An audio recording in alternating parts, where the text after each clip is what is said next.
After an extremely long journey, I finally managed to do it. My very first supercar. Okay, not quite yet. But that just means you're early to the party. Welcome to the beginning.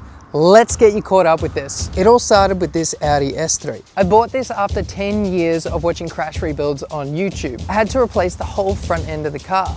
It was stressful, but straight away I found myself learning new skills. Then came the MX-5. This was meant to be a quick job, a new daily driver from my partner. What I didn't know was just how involved this repair was gonna be. Even wrapping the car took so much energy. From the photos, it really did look like an easy job. So after all of this, I have decided to rebuild cars until I get a supercar. And I want you to come along for the ride. I know this is gonna take a long time. Currently, I've got 3,500 subscribers. By the end of this challenge, however long it takes, I want us to get to 10,000 subscribers. So if you like what I'm doing and you want to be a part of it, hit the subscribe button and turn on the bell notifications. So you're probably wondering, why go to all this effort? Definitely not the easiest way to do it, so why rebuilding them? Truth is, I've never really been the type of person to get things done. I was always full of ideas, but I never followed through. Then I started going to the gym, and after a while, I realized that if you stick with something consistently, you can get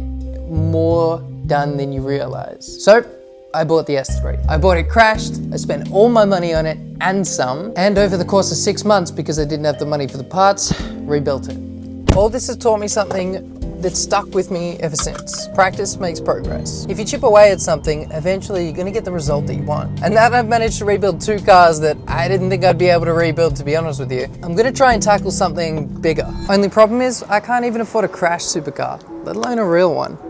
In order to do this, I gotta trade this car for this car. I need enough money to act as a pool so I can go ahead and buy crash cars and all the parts straight away. And unfortunately, that means sacrifices. And even though it'll be incredibly hard for me to let this thing go, after all, I did originally build this to be my new daily driver. On the way to take a deposit for the car, I got a reminder of just why I'm going to do this.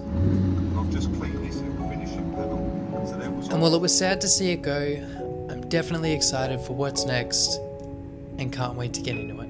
Now, before I show you what the next project is going to be, like any challenge, there are a couple of rules to this. Number one, I don't necessarily have to take tool costs into account if it's a big purchase. Reason being, whatever I buy can be used on all of the cars. Rule number two, any revenue that I make from YouTube also counts towards the goal. And this means that you can directly help if you like what I'm doing. This doesn't mean any donations, I don't want to do any of that sort of thing. If you do want to add to the YouTube revenue, all you have to do is like, subscribe, and share the video with somebody. What this will do is help broaden the audience, which will then in turn mean more views, which will then in turn mean more revenue. Thank you in advance if you're helping. And with all that out of the way, it's finally time to make room for something new.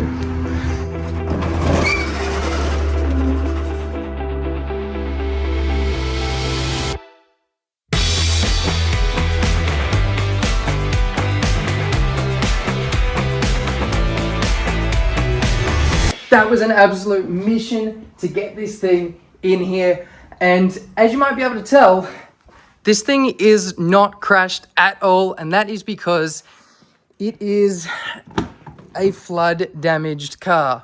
I've never done a flood damaged car before, but this is going to be the very first car in our series rebuilding cars until I get a supercar. I'll see you in the first video on this Range Rover where we pull it apart.